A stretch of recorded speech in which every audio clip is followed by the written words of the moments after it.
નમસ્કાર, આપ જોઈ રહ્યા છો નેશન પ્લસ ન્યૂઝ. હું છું આપની સાથે હેતલ ભગત. છોટાઉદેપુર જિલ્લાના નસવાડી તાલુકાના ખાપરિયા ગામના આશા વર્કર અને બેંકમાં વીસી તરીકે કામ કરતા વ્યક્તિ એ ગેરકાયદેસર રીતે વૃદ્ધ તરીકેનું પેન્શન મેળવતા હોવાની જાણ થતાં જ ભારતીય જનતા પાર્ટીના તાલુકા પંચાયતના સદસ્યએ જિલ્લા કલેક્ટરને લેખિતમાં રજૂઆત કરતા સમગ્ર મામલો બહાર આવ્યો છે. 6 વર્ષથી ડુપ્લિકેટ દસ્તાવેજ બનાવીને વૃદ્ધ પેન્શન મેળવીને સરકારી તિજોરીને નુકસાન થઈ રહ્યું હોવાનો પણ પર્દાફાશ આ લિખિત રજૂઆતમાં કરાયો છે, જેને લઈને મામલતદાર દ્વારા તપાસનો ધમધમાટ શરૂ કરવામાં આવ્યો છે. તો બીજા પણ કેટલાય લોકોએ આ બોગસ દસ્તાવેજોનો ગેરલાભ લીધો હોવાનો ભાજપના નેતાએ આક્ષેપ કર્યો છે.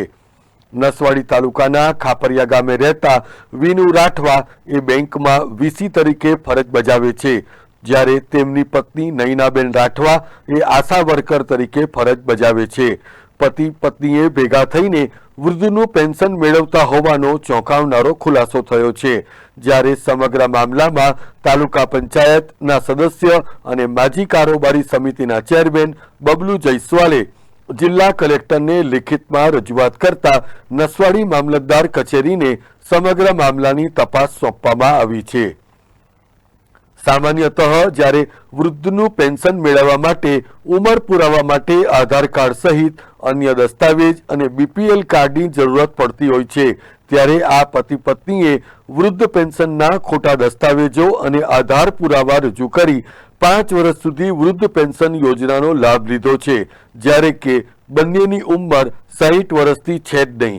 ત્યારે વૃદ્ધ પેન્શનનો લાભ નસવાડી મામલતદાર કચેરી દ્વારા કઈ રીતે આપવામાં આવ્યો એ પણ એક સૌથી મોટો સવાલ છે. અત્યાર સુધી છોટાઉદેપુર જિલ્લામાં નકલી કચેરી અસલી કૌભાંડની બોલબાલા હતી, ત્યારે બીજું એક વૃદ્ધ પેન્શનનું કોકડું પણ બહાર આવ્યું છે. છોટાઉદેપુર જિલ્લામાં અનેક કૌભાંડો દિવસે દિવસે બહાર આવી રહ્યા છે, છતાં પણ ગુજરાત સરકારના ઉચ્ચ અધિકારીઓની આંખ ઉઘડતી નથી. એમાં એવું છે, વિકસિત ભારત રથયાત્રા ચાલતું હતું તે વખતે ખાપરિયા અમારે જવાનું થયું. એમને ઘરેથી એમને જે વિનુભાઈ રામદાસની પત્ની છે એ આશા વર્કરમાં છે.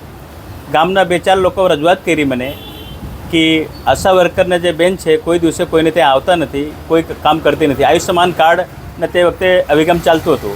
આયુષ્યમાન કાર્ડ બાબતે એમને પૂછ્યું મેં એ બેનને, એ બેન કે અમારામાં નથી લાગતું. પછી બેન જોડે થોડુંક અમારે બોલવાનું થયું. પછી લોકો ગામના 2-4 જણાએ મને કીધું કે બબલુભાઈ એ વૃદ્ધ પેન્શન પણ મેળવે છે, આશા વર્કરમાં પણ કામ કરે છે ને વૃદ્ધ પેન્શન પણ મેળવે છે, એ બાબતે થોડા તમે ધ્યાન આપો. પછી એને તપાસ કરતાં મામલેદારને ત્યાંથી કાગળિયા કઢાયો. તેને ઘરવાળાને એનો નામ ખોટી રીતે નીકળ્યો. એ બી વૃદ્ધ પેન્શન મેળવે છે અને એને ઘરવાળા બીનુ રામદાસ પણ વૃદ્ધ પેન્શન મેળવે છે.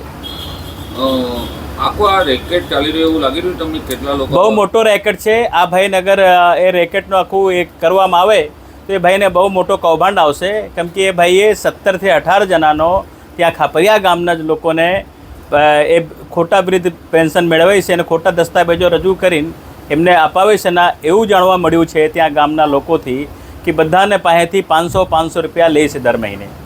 આ બાબતે તમે ક્યાં રજૂઆત કરી? હું કલેક્ટર સાહેબને લેટર લખ્યો હતો, ને સીએમ સાહેબને લેટર લખ્યું છે, ને ગૃહ ખાતામાં પણ લેટર લખ્યું છે. એ બાબતમાં હું મામલતદારશ્રીને જ્યારે મારે પર લેટર કલેક્ટર સાહેબને આવ્યો, મામલતદાર સાહેબને ત્યાં ગયો, હું રૂબરૂ મળ્યો. મામલતદાર સાહેબ કીધું બબલુભાઈ એ પૈસા ભરવા સંમત છે તો પૈસા ભરાઈ લઈએ. મેં કહું ના સાહેબ, આવા તો કેટલા જણ તાલુકામાં આખા ગુજરાત રાજ્યમાં આખા જિલ્લા ઉદયપુર જિલ્લામાં કેટલા લોકો હશે, એની ઉપર એક પગલાં તમે લો, મતલબ ફરિયાદ દાખલ કરો તો આવું એક એ લોકો મેસેજ જાય જે ખોટી રીતે સરકારના પૈસા વેડફાય છે. એટલે આ રીતનો ધંધો ના ચાલે.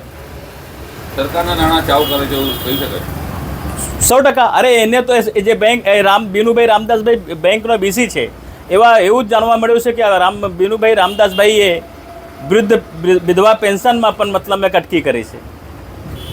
તાલુકા પંચાયતના સદસ્ય રાજેશ કુમાર જયસ્વાલે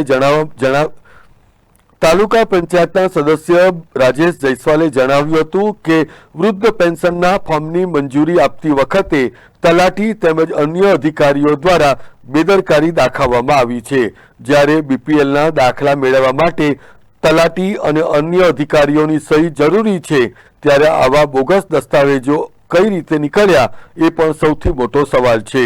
ખાપરિયા તાલુકો નસવાડી ગામના બે ઈસમો પતિ પત્ની વિનુભાઈ અને નૈનાબેન બંને ખોટા દાખલા ઉંમરના ખોટા પુરાવા રજૂ કરી અને વૃદ્ધ પેન્શન મેળવતા હતા. એવી રજૂઆત અમને મળી એટલે અમે એની તપાસ કરી તો ખરેખર ઉંમર એની થતી નથી, એટલે છેલ્લા 6 વર્ષથી ખોટું પેન્શન મેળવતા હતા. એની વસૂલાતની કામગીરી અમે શરૂ કરી છે. સાહેબ એ ક્યાં ક્યાં નોકરી કરે છે એવું કંઈક છે? ના, નોકરી તો પેલા ભાઈ જે છે એ કોઈ બેંક મિત્ર તરીકે કામ કરે છે અને બેન છે એ આશા વર્કર તરીકે કામ કરે છે, એવી પ્રાથમિક માહિતી છે અમારી પાસે. સાહેબ એમના ડિપાર્ટમેન્ટને લખશો કાગળ તમારા? હા, લખીશું, એમના ડિપાર્ટમેન્ટને કાગળ લખીશું. Rehan Patel, Nation Plus News, Chhotaudepur. સમાચારોના સતત અપડેટ મેળવવા માટે અમારી નેશન પ્લસ ન્યૂઝની યુટ્યુબ ચેનલને સબસ્ક્રાઇબ કરો, બેલ આઇકન દબાવો અને જોડાયેલા રહો ફેસબુક, ઇન્સ્ટાગ્રામ અને ટ્વિટર પર.